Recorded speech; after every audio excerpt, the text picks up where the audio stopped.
It ain't the left side or the right side, then it must be the FinSide. It ain't the left side or the right side. Thank you, Solo D. Welcome to another episode of On the FinSide here with Kat and Paul. Follow us on Facebook, Twitter, Spreaker, iTunes, YouTube, iHeartRadio, and Spotify. I'm Brian Cat NFL. Paul is fanatic_pick on Twitter. We have kind of a loaded show today. We are looking at the Dolphins' impending unrestricted free agents, restricted free agents, exclusive rights free agents, and a couple of possible key cuts. And we're going to examine the pros and cons of that. Paul, typically we don't combine these shows into one. Usually there's a lot to talk about, a lot of unrestricted free agents, potential franchise tag candidates, but not really the case this year. So we're combining this into one show because, frankly, we can cover it all.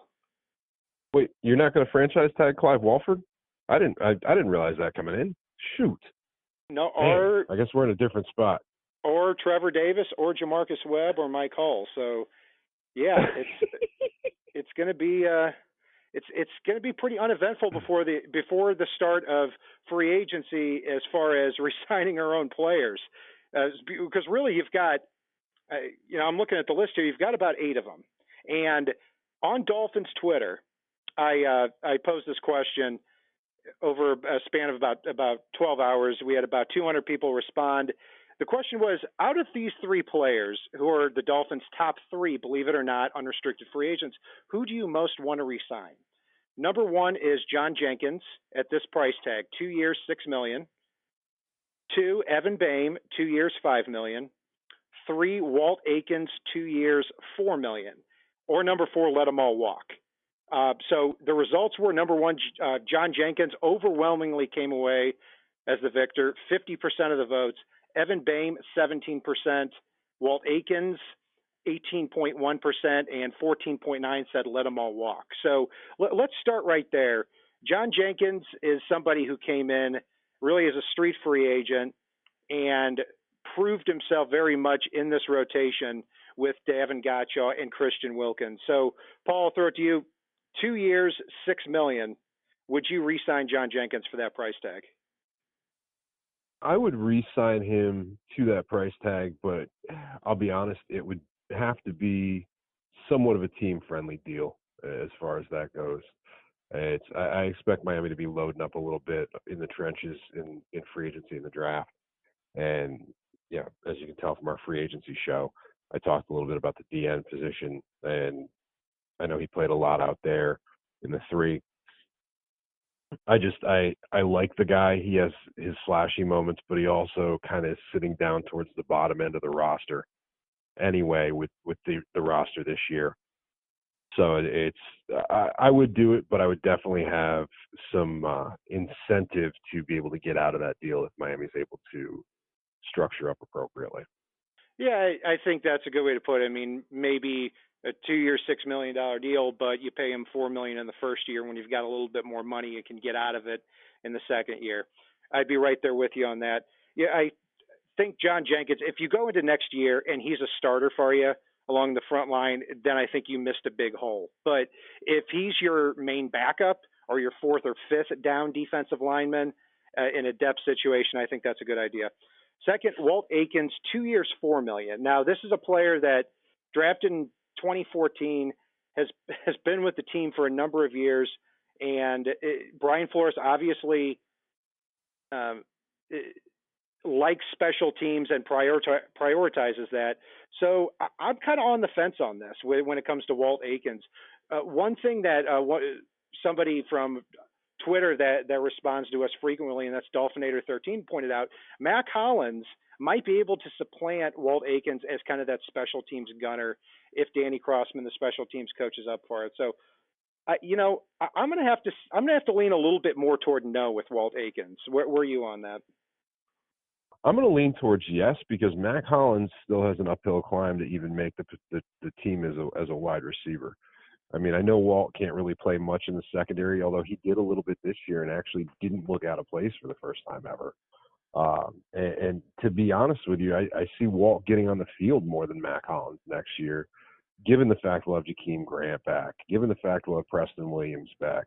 given the fact that in the spread, Mike Gesicki's probably going to be lined out wide a lot, and the emergence of Isaiah Ford and Alan Hearns. I don't know if we have a spot for Mac Hollins at wide receiver either. So you can never have too many gunners, and if you can bring back a captain for $4 million over 2 years, you do it. Yeah, that's a really good point. I may have to reconsider that. I'm really on the fence with Akins. Number 3, I'll throw it to you, Evan Boehm, 2 years, $5 million. This is a player that the Dolphins thought enough of to trade for before the season started. They did, and he definitely showed in a few games this year that he can play decently, but the games where he didn't play decently were pretty dreadful. And we want to see Jesse Davis kick back inside. Michael Dieter can probably play some center in a pinch behind Kilgore. Kilgore is likely to be on the roster next year unless you draft somebody. I just don't have a place for him at this point in time. And so, no, I don't resign Evan Boehm. I unfortunately have to agree with you on that. I mean, this is a player, as a Mizzou fan, I was excited to get. I mean, he started 52 games at Mizzou, and he was drafted by Arizona. I don't think he got a fair shake there. Went to Indianapolis and played pretty well in place of Ryan Kelly there as a backup. But, you know, after his first few games, I feel like he fell off a cliff. And then in the final 3 games, he was inactive. And one of two things comes to mind is either Brian Flores liked him enough from the outset to trade for him and say, okay, I'm going to give other youngsters the chance to play center and guard because I know Evan Boehm's going to stay. I don't think that's the case, though. And I don't think he has that type of clout. So I'm going to say that he does not get re-signed, and they keep Daniel Kilgore, who we will get to in a little bit on our cuts. And 4 other players, Paul, I think we kind of know the answer for this. I mean, I don't see them commanding a lot of money or asking for a lot of money, somewhere around $1 million, $1.5 million tops. Linebacker Mike Hull, offensive tackle Jamarcus Webb, kick returner Trevor Davis, and tight end Clive Wolford. I know off the top that 3 of the 4 you're absolutely going to say no to, and I certainly am too. Actually, so we'll shelf Mike Hull for a moment. Wolford, hell no.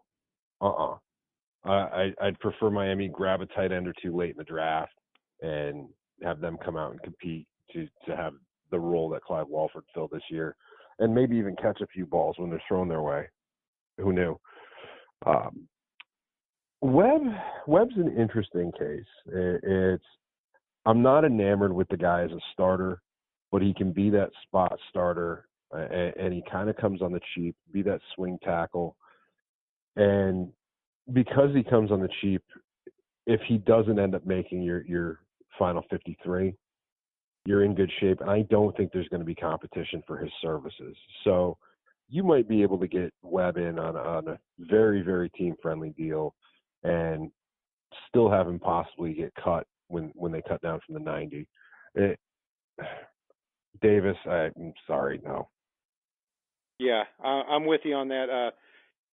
Walford, Webb, and Davis are all equally a no for me. I mean, I believe that Julian Davenport played much, much better than Jamarcus Webb in the final 3 or 4 games of the season. That's not saying a lot about Davenport, but he's younger, he's longer, he can play left tackle and right tackle as well. I'm definitely keeping him as that swing guy there at the tackle spot. But Mike Hull, you know, he's somebody I root for, but like with Chase Allen, them two, they always seem to get hurt from year to year, and I don't see them really fitting that much in this defense. So I'm not re-signing Mike Hull either. Yeah, and Mike Hull, for me, I could see him being one of those guys Flores loves, but you have to consider the injury history with Mike Hull. His body just doesn't seem like it's able to hold up to the NFL beating, and that's with a very minimal exposure to it. He's definitely a great core special teamer, but I think this is the year he gets unseated. Well said. As far as the restricted free agents, and to take a step back with the restricted free agents, and we're not going to go into too big of a spiel on it, but basically the difference between unrestricted and restricted free agents for our listeners is that A restricted free agent is a player with 3 or fewer NFL seasons, meaning 6 games or more. The Dolphins can tender them for a specific amount, and after they tender them, between March 18th and April 17th, another team can sign them to an offer sheet. And then the Dolphins have 1 week to match it. If they don't match it, then that player leaves with no compensation. So we've got a few players on that list. The main one here, and probably or without question the biggest name Bring him of back. all the free agents, is Vince Beagle. He's a restricted free agent. The Dolphins are obviously going to extend that $645,000 tender to him. But, Paul, it might be smart to extend him as well before March 18th so that no other team can sign him to an offer sheet. Agreed. I think we're going to see the Dolphins do that. I think it's going to be for more than what his tender is, because he's earned it. And I believe his tender's somewhere around just under 650,000. Yes. And it's the man has a role on this defense moving forward, even looking ahead to free agency, even looking ahead to the draft. He's shown that he can go out and play football, and that there's a role for him in a Patrick Graham, Brian Flores defense. You absolutely extend Vince Beagle. He's a guy that came in with very little expectation.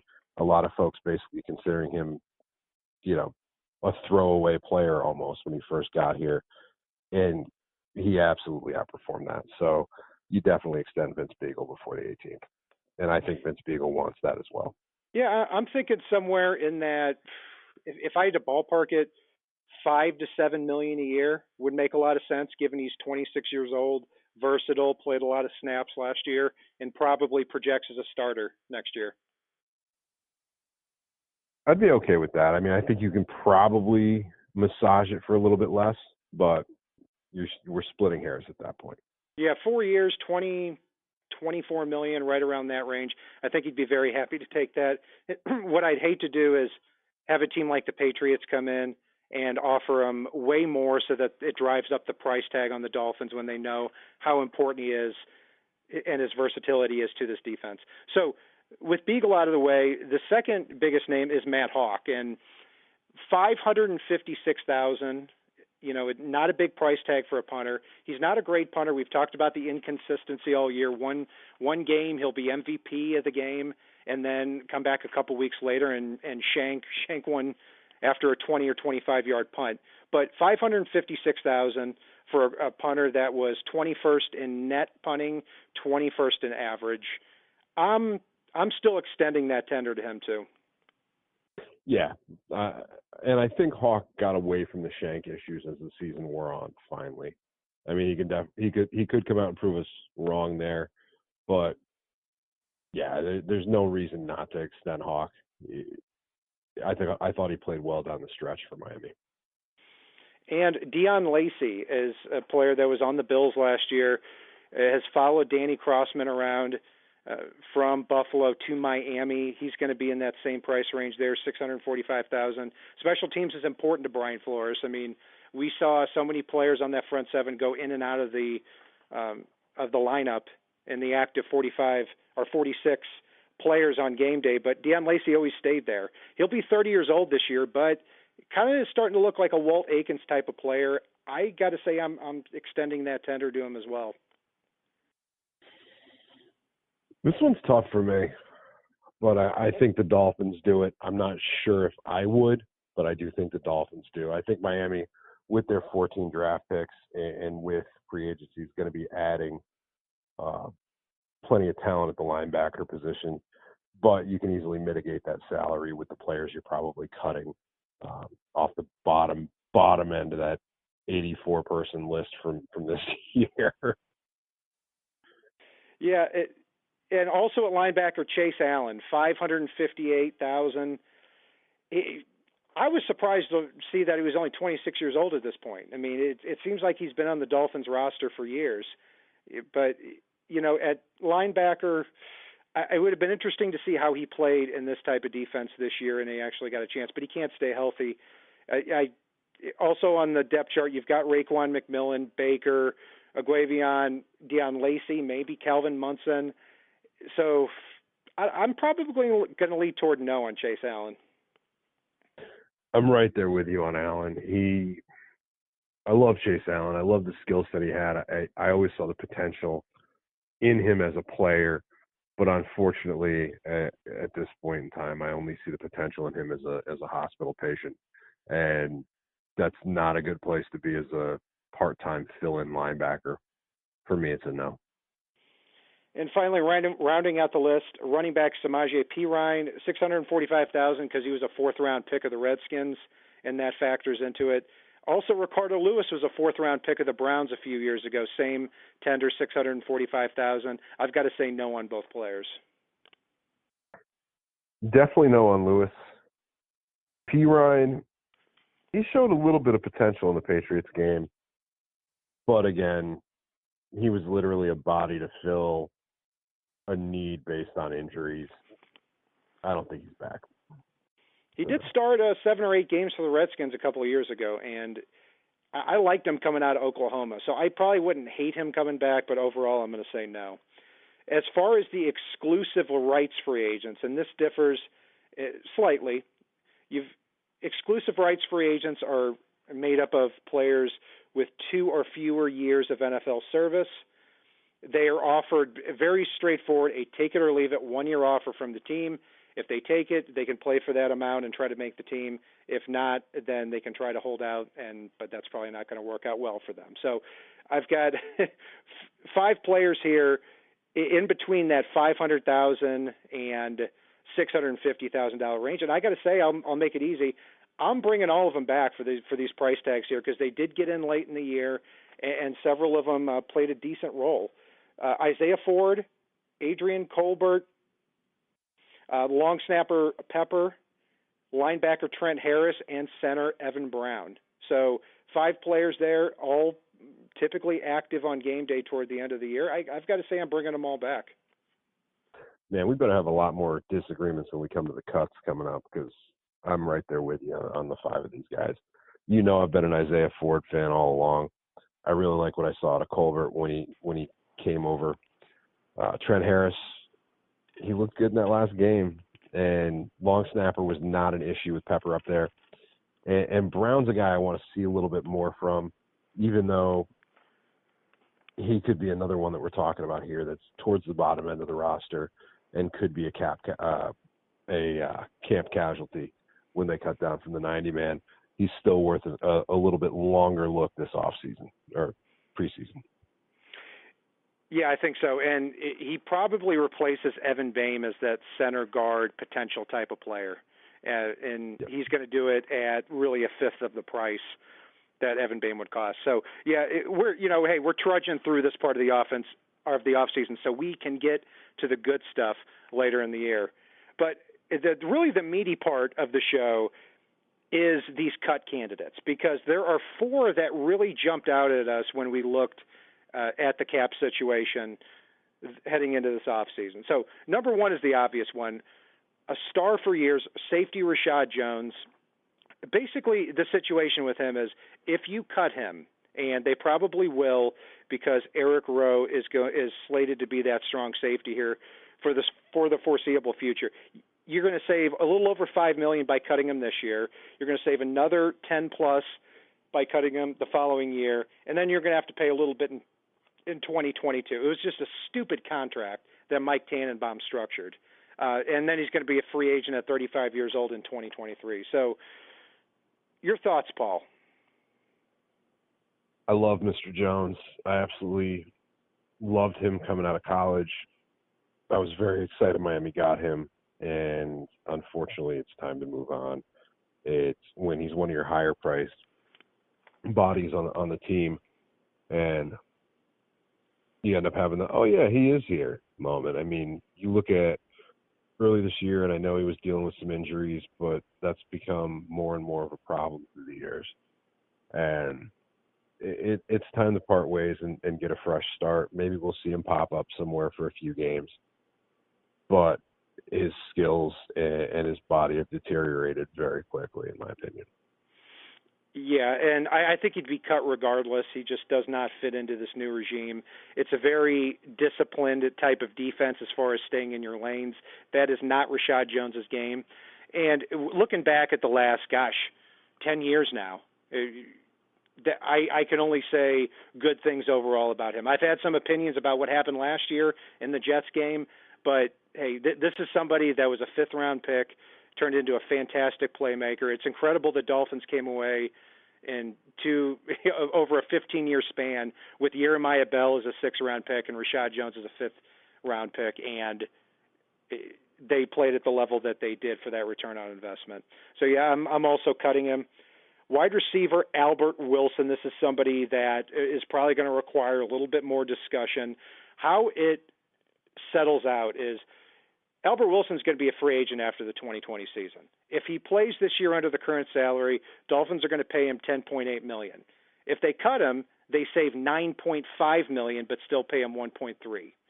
So a lot of money to throw around this offseason, Paul. And Albert Wilson in the last 3 games of the year started to look like that player that the Dolphins signed and really generated enthusiasm into the first 6 games of the 2018 season. So overall, what do you think happens with Albert Wilson here? I think they keep him. I think he's a luxury at this point, but he's one that we can afford. And if he can be that player that he looked like at the end of the season when it looked like he finally got healthy,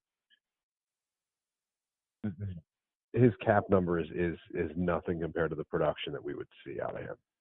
And it allows you to kick the can down the road a little bit on filling out the wide receiver position, unless something crazy happens where a CeeDee Lamb falls to you in the draft, where you basically walk into camp with one of the mid to late round wide receivers who blows you away.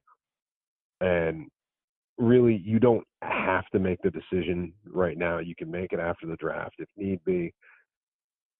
I would keep him at this point. I think he could be a good positive influence either for a young quarterback or as that outlet coming out of that spread offense, which I think the spread offense is where he could really excel. If I've said this all along, even in the last 3 weeks, if I had to lean one way, I would cut Albert Wilson, save the $9.5 million, and eat the 1.3. I know we've got a lot of money to throw around, but I don't think that necessitates spending $11 million on a player that was, frankly, 4 weeks before the end of the year, averaging 5.5 yards a carry. I agree that he did come back a lot, but I would probably overall cut him. But this is what I really think the Dolphins should do with Albert Wilson is he's 27 years old, and I think it would be a pretty good idea here to extend his contract and cut down that number a little bit. So maybe you extend his deal 3 years, $18 million, and structure his contract a little more creatively so that it's a little bit more than the 9.5 or the 10.8 million this year. Maybe it's around 7 instead, and it's a little bit more digestible in the next 3 years. Yeah, I know they've got money to throw around. I just can't see the value in paying him almost $11 million and more money on average per year than Devontae Parker. See, here's where you and I are going to differ very slightly with the same approach. Unless you're able to land a huge number of the targets that we both outlined in our previous episode where we looked at free agency and who we would sign with our top 10s, I would do what you're saying here and extend Albert Wilson, but say it was the 3 years, $18 million, I would front load the hell out of that contract and keep his cap number very close to where it is now. So, yeah, you're eating a little bit this year when you have an extensive amount of cap space, but then he suddenly becomes a $3 to $4 million a year wide receiver in year 2 and then year 3. So you can do it that way, get to the point where you're extending Devontae Parker and you can say see you later to Wilson. Cutting him doesn't hurt as much in those years either because you front loaded it here, and really that might be the way to go. Yeah, if they keep Albert Wilson under any circumstances, the only way that I want to add a wide receiver onto this team in the draft is if, say, a CD Lamb or a player of his caliber unexpectedly falls to the Dolphins in the second round, because there are too many holes to fill on this team, and I don't see a way that you're going to be able to fit all these wide receivers onto this roster and have them all happy. I mean, wide receiver is a position that is inherently selfish. If you could have 7 wide receivers on the team and they would all be happy, they would all say, "Hey, I'm just glad the team's winning," that would be fine. I don't think that's the case with wide receiver. And I'm not saying you're saying that, but we've seen players step up like Isaiah Ford this year. I'm not sure if I'm paying somebody like that $11 million, and I'm kind of on the middle on even extending him. I might just want to cut him in general. But I tend to be in the minority on that, so we'll see what happens. So, Kat, one thing I want to throw out there, too, for that is you can always trade him. I mean, you're not going to get a big haul for him, but you may be able to throw a conditional 6th-round pick that turns into a 4th or 5th, depending on how he performs and if he stays healthy. And there are teams that are always looking for somebody of his caliber and skill set and style. And hell, Adam Gase may even want him, although he doesn't make the personnel decisions if you listen to him talk about Le'Veon Bell. But again, I think somebody would want him. Yeah, I'm with you on that. And what you mentioned there, we talked in previous episodes about how they ate $7 million with Ryan Tannehill when they traded him for a 4th rounder. They ate over $1 million with Robert Quinn when they traded him for a 6th rounder, and they've done that a couple of times. Maybe that's the case here, where you say to a team, "We'll trade you Albert Wilson. We're going to eat some of that cap room, and you give us a 3rd or 4th round pick for a player that now is healthy, could be a considerable talent for you." So a lot of different options with Wilson. He's somebody that the locker room loves and a lot of Dolphins fans love too. And it's different because over 2 years, he was great for the first 6 games, got hurt, struggled to come back, and then was great for the final 3. So we'll see how that shakes out there. But going to the final 2 cut candidates, Paul, center Daniel Kilgore, we talked about Evan Bain before, and, where possibly there could be a struggle there for who actually ends up getting that money. But Daniel Kilgore has, at least by most reports, emerged as one of the team leaders, at least vocally, of the team. He's going to be owed $3.54 million. He's in the last year of his contract. He's 32 years old, and the Dolphins can rid themselves of the entire $3.54 million contract by cutting him. But my feeling is that if you cut him, you're going to go out there in free agency and you're going to try to replace Dan Kilgore with another Dan Kilgore. I don't love Dan Kilgore, but if you're able to get better guard play around him, he might pan out a lot better than what he has. And you can spend a draft pick on a center in, say, round 3 that maybe can step into the role, maybe can't, and maybe unseat Kilgore as the season goes on. And I'd be okay with that too. There's not really a reason to cut Dan Kilgore, even though he's not an exciting player. I wouldn't make that cut. Yeah, I wouldn't either. I mean, I think if the Dolphins sign a left guard, sign a right tackle in free agency as well, and this is how they have to plan for it, because Kilgore, that's going to be before free agency hits. If you sign a left guard in free agency, you sign a right tackle, which I think they'll do. Then at left tackle, you've got most of the value, at least at this point in the draft, looking there. Then I think you've got to have your center and your guard. And that center, I think, is going to be Kilgore, and that right guard, I think, is going to be Jesse Davis, unless Davis, in a scenario, stays at that right tackle spot. So I'm with you on that.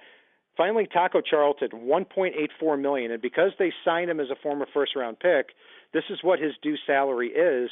But the Dolphins could rid themselves of that entire contract, $1.84 million, save that, put it off the books by cutting him. And he wasn't active for the last few games of the year, partially due to injury, partially due to his inability to play special teams. Or football. Let's face it. He led the team in sacks, though. Good for him. It's every squirrel finds a nut once in a while, unless they're Charles Harris. But no, there's too many options to improve, whether it's through free agency the draft or some combination thereof. Taco got his audition, and while he led the team in sacks, he also got absolutely demolished on every play where he didn't get a sack. So, no, that's a no for me. And it's interesting to note, too, that even though he led the team in sacks, if you're a player in this defense that does not stay in their lane, you're out. And I think that's going to mean Taco Charlton's out. It's going to mean Rashad Jones is out. And they're probably not going to target players in free agency like Shaq Barrett, who, even though he had an amazing season, is somebody who tends to run around the offensive tackles and take themselves out of lanes. That's something to keep an eye on here. So, Paul, does anybody else jump out at you as somebody who may get the axe based on what you took a look at as far as the salary cap is concerned? I don't think it's just in terms of the salary cap. I think it's when you look at the message the team sent with him down the stretch. I think Charles Harris is as good as gone. On top of that, I think Chan Gailey's going to walk in the building, look at Kalen Ballage, and go, no. He's going to look at the fact that he had that lowest total average rushing yardage in history last year and go, nope, can't work with that. Get him out of here. So it's those two really stick out like a sore thumb for me. Yeah, Kalen Ballage, you can cut or you can save $500,000 or something by cutting him. I mean, if it was $100,000. I'd say the same thing. But overall, I think you've got to put the guy out of his misery. I mean, it's so hard to come back from that. And this is just not the type of speed back that Chan Gailey is going to want in his offense either. As far as Charles Harris, I think that he may come back, but I don't think he'd make the roster, to be honest with you, because if he can't play special teams. But then again, the Dolphins are going to have to pay him almost $2 million anyway there too. If I'm another team that plays strictly a 4-3, I would throw a seventh round pick at the Dolphins and hope they bite on it, and I think that they would. So we'll see what happens there. I've got his autographed football right in front of me because he's from the University of Mizzou. So we've got the curse of signed footballs as well as jerseys on my end. So basically, I would cut him for that football. If that's all I got for cutting him, I would do that. I'd cut him for a can of soup. Or a Jack Links. I should just stop buying stuff. That's what it comes down to. So, Paul, obviously, we're going to get into the rest of the offseason. This is something kind of clearing house on this roster. Usually we have a whole show for unrestricted free agents. Not the case here, but I hope some people found some value out of this show as we head into the offseason, into the draft, into the impending free agents. That will do it for our breakdown of the Dolphins offseason here up to this point and what we anticipate with the unrestricted free agents and the possible cuts. Follow us on Facebook, Twitter, Spreaker, iTunes, YouTube, iHeartRadio, and Spotify. I'm Brian Cat NFL. Paul is Fanatic_Pick, and if it's not on the right side and it's not on the left side, it is on the FinSide. So, Ladie, take us home.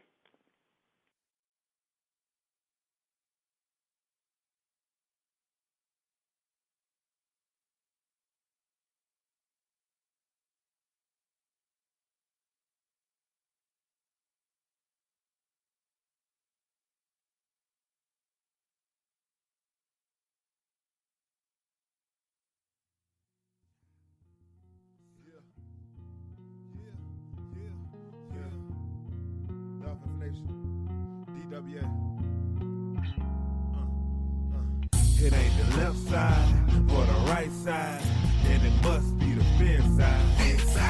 It ain't the left side or the right side, then it must be the FinSide.